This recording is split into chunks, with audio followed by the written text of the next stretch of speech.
बिस्मिल्लाहिर्रहमानिर्रहीम। आज हम क्लास फर्स्ट ईयर के फिज़िक्स के चैप्टर 5 का जो नेक्स्ट टॉपिक पढ़ेंगे वो है rotational kinetic energy. Step by step इसी वर्ड को समझते हुए हम अपने टॉपिक को स्टार्ट करते हैं। सबसे पहले तो ये कि एनर्जी हमारे पास क्या है।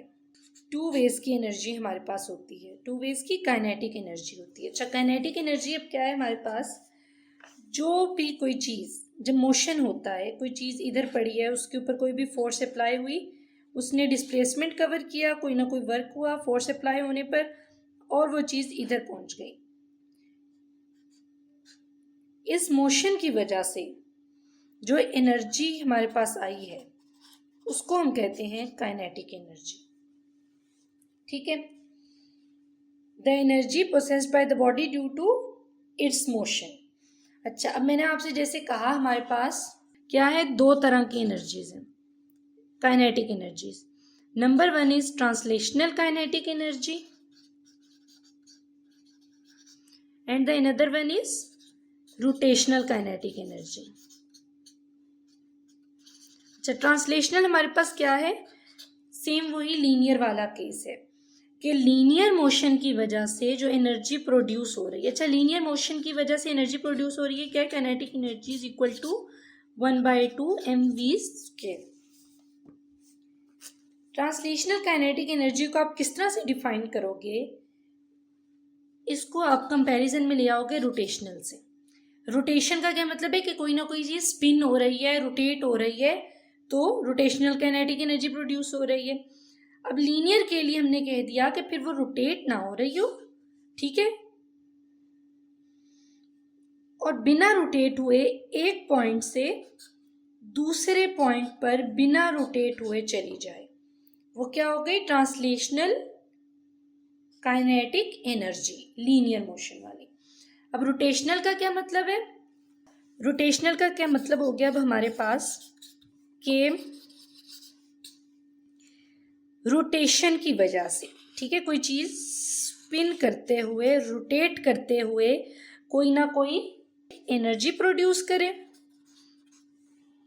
और फिर उस एनर्जी को हम कह देंगे ये है हमारे पास रोटेशनल काइनेटिक एनर्जी। अपने फिक्स्ड एक्सिस पे कोई चीज रोटेट करते हुए एनर्जी प्रोड्यूस करे। इसका क्या फॉर्मूला होता है हमारे पास, अगर आप इसको दूसरी डेफिनेशन से देखो, the energy in a body due to its angular motion. ठीक है, एंगुलर वेलोसिटी, एंगुलर सब कुछ हमने किस में पढ़ा, सर्कुलर फॉर्म में रोटेशन करते हुए। जब हम एंगुलर में आ गए तो वो क्या है हमारे पास, रोटेशनल काइनेटिक एनर्जी। इसका फॉर्मूला क्या होता है हमारे पास, काइनेटिक एनर्जी रोटेशनल, ठीक है, ये इक्वल है हमारे पास 1/2 सेम उसकी तरह, ट्रांसलेशनल की तरह। साथ हमारे पास आ गया v² था, उसकी जगह आ गया ओमेगा² और मैस की जगह आ गया इनर्शिया। ये हमने देखा था कि हमारे पास जो लीनियर में जैसे s को थीटा से डिस्टेंस को शो कर रहे थे सब कुछ, तो हमारे पास लीनियर में मैस की जगह इनर्शिया आ जाता है। अब ये हमारा वो फॉर्मूला है जो हमने ड्राइव करके देखना है कि क्या वाकई हमारे पास काइनेटिक एनर्जी जब रोटेशनल फॉर्म में प्रोड्यूस हो रही हो, यानी रोटेशनल काइनेटिक एनर्जी प्रोड्यूस हो रही हो, तो हमारे पास ये फॉर्मूला आता है। इसके लिए क्या है कि हम कोई भी रिजिड बॉडी ले लेंगे, जैसे हमारे पास अब ये अगर हमारा फिक्स्ड एक्सिस है, ठीक है ना, हमने कहा अपने फिक्स्ड एक्सिस पे रोटेशन हो रहा हो, कोई भी ये रिजिड बॉडी है, ठीक है, इसमें अगर हमारे पास इधर मैस m1 है, इसी तरह इधर हमने मैस m2 ले लिया, इस पॉइंट पे अगर हम मैस m3 ले लें और कंटिन्यू टू mn हमने मैसेज ले लिए, ठीक है, इस रिजिड बॉडी के अंदर। हम अब काइनेटिक एनर्जी का टोटल किस तरह से ले सकते हैं, ये ट्रांसलेशनल का नहीं, टोटल, ठीक है, 1/2 mv², ये हमारे पास काइनेटिक एनर्जी का फॉर्मूला प्लस कंटिन्यू। इसी तरह लेते हैं ना, अगर हम अब इसमें टोटल में क्या करें, सारों को ऐड कर दें कि काइनेटिक एनर्जी 1 पहले मैस की प्लस काइनेटिक एनर्जी 2 दूसरे मैस की plus continue to kinetic energy n तक सारे मैसेस की। तो आप इसको लिख सकते हो कि 1/2 mv² प्लस कौन सा मैस 2 और वेलोसिटी भी 2। इसी तरह 1/2 ये मैस 1 और वेलोसिटी भी 1। और दूसरे के लिए 1/2 m2v2 का square plus continue to kinetic energy n तक। इस तरह हमारे पास क्या होगा, काइनेटिक एनर्जीज सारी आ जाएंगी। अच्छा, जब अब सारी हमारे पास आ जाएंगी तो उसमें क्या है, 1/2 m1v1 का स्क्वायर कंटिन्यू। ठीक है, अब इसमें क्या है, हमारे पास वेलोसिटी को अगर हम चेंज करना चाहें तो लीनियर में v और इसको हम रोटेशनल फॉर्म में r ओमेगा लिखते हैं, है ना। ये तो हम कई दफ़ा प्रूव भी कर चुके और चैप्टर 5 में कई जगह हमने ये फार्मूला पुट भी कर लिया। अगर इस फार्मूले को अब हम अपनी इक्वेशन में पुट कर दें तो kinetic energy equal to 1/2 m1 और v की जगह क्या आ जाएगा, r1 और ओमेगा 1 का स्क्वायर और r का भी स्क्वायर, क्योंकि पूरे v की वैल्यू है r ओमेगा, प्लस m2 और r2 ओमेगा 2 का square plus continue to n value. ठीक है, अब इसमें एक पॉइंट है जो समझने का है। अब आप इसमें एक पॉइंट समझो कि ओमेगा 1 इक्वल है ओमेगा 2 के, इक्वल है ओमेगा 3 के, इक्वल है कंटिन्यू टू ओमेगा n। ये सारी वेलोसिटीज़ हमारे पास एक दूसरे के इक्वल है। अब ये इक्वल कैसे हैं, ये पॉइंट हम पहले भी पढ़ चुके हैं, मैं आपको दोबारा बता देती हूँ। हमने देखा था कि ये कोई भी रिजिड बॉडी अगर हो, अगर आप इसके ऊपर कुछ पॉइंट्स ले लो, ठीक है, एक पॉइंट आपने इधर ले लिया, एक मैस इधर ले लिया, एक मैस इधर है हमारे पास, एक मैस इधर है, दरमियान में एक्सिस ऑफ रोटेशन है।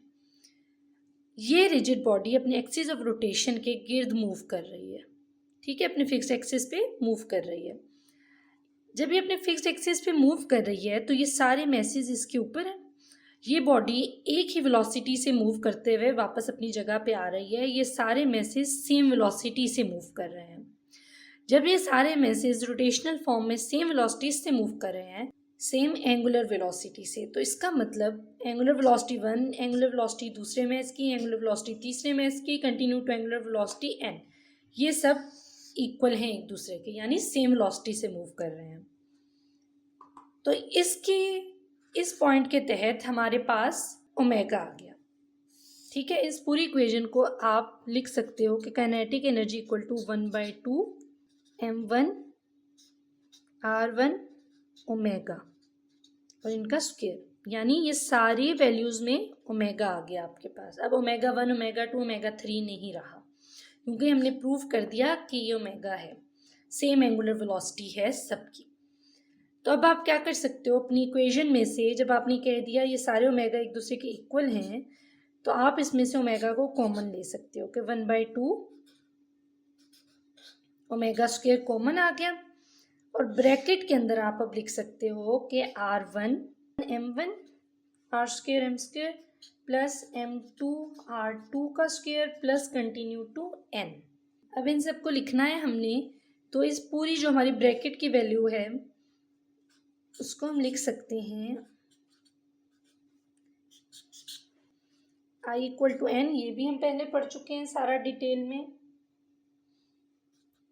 1 से हमारी वैल्यू स्टार्ट हो रही है और ये क्या है हमारे पास mi और ri का स्क्वायर, ये वैल्यू ये हमने पढ़ा था। mr स्क्वायर किसका फॉर्मूला होता है, इनर्शिया का। तो अब आप अपना आंसर फाइनल लिख सकते हो कि 1/2 omega square mr square, inertia total कर दिया हमने, आई नेट आ गया हमारे पास। ये फॉर्मूला हमने कहा था रोटेशनल काइनेटिक एनर्जी का हमारे पास होता है कि 1/2 I omega square equal to rotational kinetic energy. ये था हमारा आज का लेक्चर। आई होप आपको ये टॉपिक क्लियर हुआ होगा। अगर आपकी कोई भी कन्फ्यूजन है तो आप कमेंट सेक्शन में पूछ सकते हैं। इस वीडियो को लाइक करें, कमेंट करें, शेयर करें और चैनल को ज़रूर सब्सक्राइब करें।